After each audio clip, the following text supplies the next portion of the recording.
Hello, welcome to this week's issue of my Clarendon Insights, my 2-minute takeaway on topical issues of the day. And this week I'm returning to my favourite topic of cricket. The season in the UK actually starts only next month now that we're into March. I'm speaking about cricket today for all my connections and followers, of whom I know many are interested in the sport. What has just happened to England in the Champions Trophy based in Pakistan and Dubai? It's been an unmitigated disaster. And what we have seen in English cricket is the wheels coming firmly off after a successful period, which seems to have peaked in winning the 50 over World Cup on home territory in 2019 under the captaincy of Owen Morgan. Since then, it has gone downhill. England no longer are in even the top four of white ball cricket teams in the world.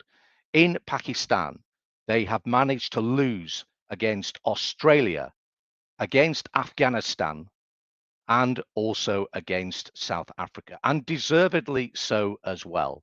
What appears to me to be happening is that we are trying to play, as English a team as we are, we're trying to play T20 cricket in a 50 over format, and it doesn't work. There are too many T20 specialists in that team. 50 overs is a long time. We've seen teams like India and Australia and South Africa and New Zealand, the semi finalists. We have seen them manage those 300 balls in an innings. We seem, as England, to want to try and smash it out of the park in the first 50 overs, and we haven't even been using up the innings. It's a disaster. What do we do about it? There are only a couple of players who can hold their heads up high in the Champions Trophy in Pakistan. Ben Duckett seems to have managed the ability to play all three formats of cricket, and Joe Root is peerless and should have been back in the team a long time ago. What were the selectors doing picking three fast bowlers to go to Pakistan and one spinner? What are they doing? Did they not realize that the situation called for more spinners? What are we doing picking one day T20 specialists instead of people who can bat for 50 overs? It's a disaster. We're supposed to be wrapping Mark Wood and Jofra Archer up in cotton wool for the winter. What happens?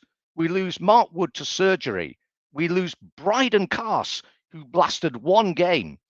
And who knows whether Jofra Archer can maintain his fitness for the winter test series against Australia. We have got some very poor cricket under our belts. Why is it a surprise? It's not, because we've been playing poor cricket in 50 over cricket for a long time. Why is it poor? Because we don't even have a competition in England which supports 50 over cricket. What we did almost the minute that England won the World Cup in 50 over cricket format in 2019, what did the ECB do? They cancelled the tournament, or as good as, because the 50 over tournament, the one day cup in England, is now timetabled at the same time as the competition called the 100. They have effectively relegated 50 over cricket to a second team and development competition. The final is not even at Lord's these days. I remember going back to the 80s and 90s, some fabulous games of 50 and 60 over cricket in front of packed houses.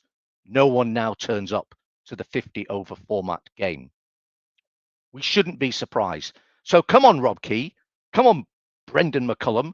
We need to pick a captain, first of all. Here's an idea for people. How about James Vince? He's perfectly capable of doing that role. He captains in white ball cricket and has done for over 5 years. He's got a terrific record, and he really should have been playing test cricket and one day cricket much before then. Give him the job. Give him the next tournament in South Africa, Namibia, and Zimbabwe, in 2027? If it doesn't work, what have we lost? English cricket in 50 over decline. This has been my Clarendon Insights 2-minute takeaway on topical issues of the day, talking about how England can't play 50 over cricket anymore. Till next time, bye.